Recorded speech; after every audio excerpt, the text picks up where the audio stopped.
Hi, I'm Carl Jones with Pastors with Purpose. I am the founder of this wonderful ministry, and my wife Lorraine Hi, I'm Lorraine.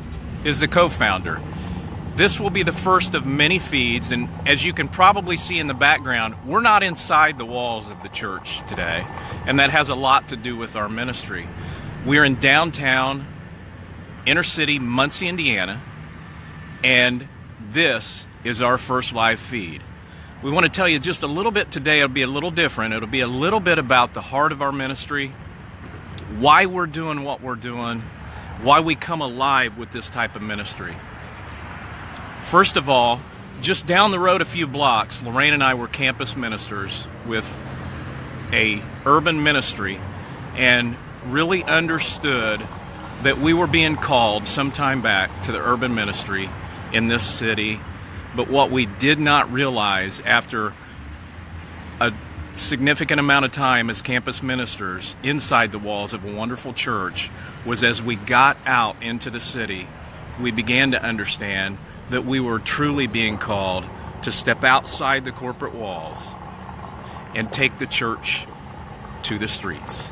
And that's why we're beginning our first live feed here in the area where we began, outside the walls of the church. Lorraine, what I'd like to do is to first of all say we are co-founders of this ministry. And the heart of this ministry is not just to take the ministry out to the streets, but we're a conduit ministry, and we are conduit pastors. And what that means is simply this: our heart is not just to reach out to one church or to two churches. Our heart is to reach out, and our call to many, not just churches, but charities and foundations that are very, very worthy and have worthy causes. And so tonight what I'd like to do is take just a minute to explain a little bit about how God used the National Crohn's and Colitis Foundation to kickstart this ministry. And wow, did we not see this coming. So what I'd like to do is turn it over to Lorraine for just a minute to speak just a little bit about that as I compose myself, and then I'd like to share a little bit more. Lorraine? Thanks, Carl. Like he said, the story really started a long time ago with him and his diagnosis, and it has continued. God works in wonderful and mysterious ways, and one of the ways was he was working on both of us for a lifetime, our lifetimes, in trying to make this come to the point that we're at right now.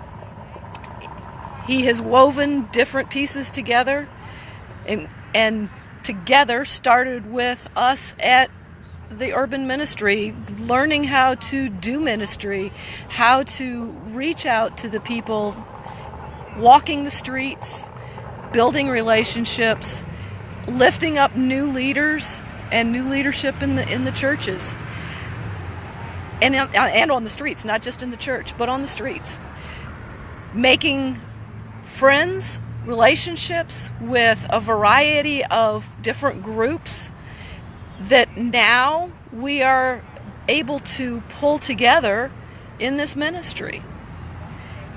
It's exciting. We want you to be a part of it. We want to explain more. Thank you, Lorraine. Lorraine mentioned that there was a diagnosis, and that diagnosis,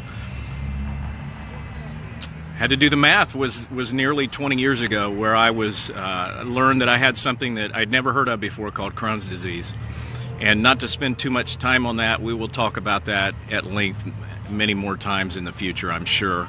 But I will tell you this: being afflicted with that disease and realizing that what God wanted me to do and wanted us to do as a team was to not allow that disease to control me and our family, but to actually thrive as the affliction occurred, and to use that along with a strong message of hope and faith to be compelling to those who are sick, to those who are weak, to those who have less, to those who live in poverty, to those who are challenged, who have Paul's arrows of affliction, and to explain to them that you can thrive in all circumstances. So as Lorraine had mentioned, it began inside the walls of a wonderful urban ministry in one church, in one community. And this is expanded now outside the church walls, where we are a conduit of partners with many wonderful organizations and churches. And we now get an opportunity to spread the good word and to motivate and to encourage and to challenge in different churches across the nation, in different foundations for different causes, and to try to do things like just across the street, and I'll have Lorraine pan across the street over here.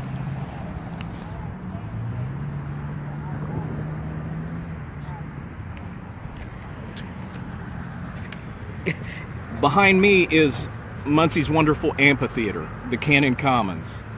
And this is a story of where, through the unification of our ministry and other local ministries, as well as a wonderful man who created an opportunity to take a message to the streets, to say no to drugs, to say no to making meth.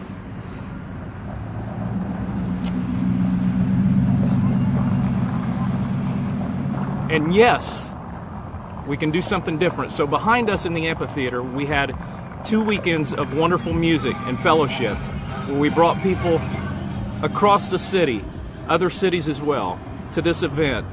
And rather than having the youth and the children put drugs in their hands or to put themselves in harm's way around those that were bringing them into that type of environment, we invited them over here, and with other organizations who were part of this charity and a part of this event, we were able to put musical instruments in their hands. We were able to provide a concert and fellowship for them. And this is just one of many of the causes that is an example of taking the church outside the walls. Amen. To the city, to the streets, to different cities across the nation. So soon you will hear more about this, and we will be inviting you to come and visit when you can. We'll be doing feeds from the Carolinas. We'll be doing feeds from down in southern Florida. We'll be doing feeds hopefully soon from Colorado.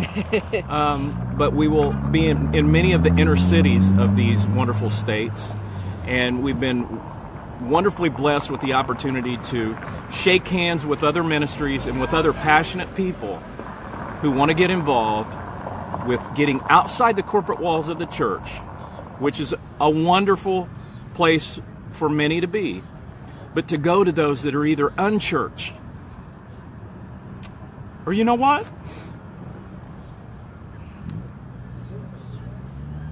They've been hurt by the church, or no one taught them about Jesus when they were growing up. Maybe they don't feel comfortable walking through the walls. They feel like their sin is too great. They feel not worthy. When they do, they want to sink in to the back row of the church and be hidden and not be seen. And that's not what our Jesus is all about at all. So we appreciate you taking the time to view this first live footage, which obviously is very raw, but it's very real. And we are so passionate and we are so encouraged as we get an opportunity to encourage others. And there is so much going on that is positive in the inner cities across America. And what we want to do as well is to share those good and positive messages. Yes, there are challenges, and we're rolling them up and lacing up those shoes and becoming a part of those challenges as well. But I want to encourage and challenge each of you to just a couple things and leave you with this. Number one, many of you know, some of you might have forgotten, we were all created for a purpose. And whatever that purpose is, many of us have been given numerous different gifts. Whatever those gifts and whatever that purpose is, one thing we know for sure, it's to help one another, not hurt one another. Mm-hmm. It's to reach out to those who are challenged and need help. Because you know what? You live enough life, and we all know we'll all be in some circumstance at some point in time where we need that too. Maybe we already have. And I bet you, many of you had someone who reached that hand out and they patted you on the back and they said, things will be okay. And they were an encourager. Maybe they taught you. Maybe they believed in you when everyone else seemed to not. Today I want to challenge you. Step in your authentic call. If you're not sure what it is, surround yourself with those who will help you do that. If you're not sure how to do that, please continue to watch and invite those to watch our live feeds, because we are going to talk so much about finding your ultimate purpose. Because you know what? It doesn't feel much like work when you're stepping in your call. The other challenge I want to leave you with is this. There are lots and lots of challenges in the world that we live in. We can sit around war rooms. We can sit around curbsides. We can sit around tables. We can sit around on the streets and talk about those challenges until we are blue in the face. And it is important that we do that. But I want to encourage you. Let's take that talk and challenge ourselves to be a part of the solution instead of just simply talking about the problems. We need to do that, but I want to challenge everyone. Take a look in the mirror and ask yourself, how can I step up and offer a part of the solution? And I said lastly, so I'm going to turn it back to Lorraine and let her close this out. And I thank you for your time. It will be less raw as we move forward. But what we wanted to do is we wanted to start this out where our urban ministry began. And that's on the bricks that we're going to pan to right now.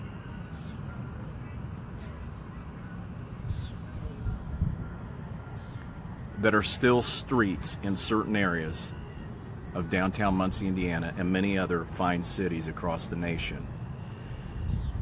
And it's those streets that we began to walk outside the walls of the church on Monday through Saturday to try to make a difference and build relationships and understand entering someone else's world right where they are. That we had to do that. We had to do that type of kingdom work before they were ever going to come and potentially visit us inside those walls. So we're the outside the walls encouragers. We will come inside many churches. Many times we'll be doing worship. We will be doing guest inspirational speaking. We will be giving the message and giving sermons and preaching. We'll be doing that in churches and with organizations as well. And then much of our ministry, when the weather is permitting, especially in Indiana, will be outside those walls. And we will bring you coverage and we will keep you up to date. And we appreciate your support and your time. And we realize how hard it is to take the time and how valuable it is to even take that 10 minutes to watch a video. We might be at 15 now, I'm not sure. But we thank you for this time. God bless you. God loves you, and so do we. And I'll turn it to Lorraine. I just want to add to that, thank you for taking the time to watch and listen. We will be back, and we will share more about what this ministry is, who we are, and what we're trying to do as a conduit for Christ.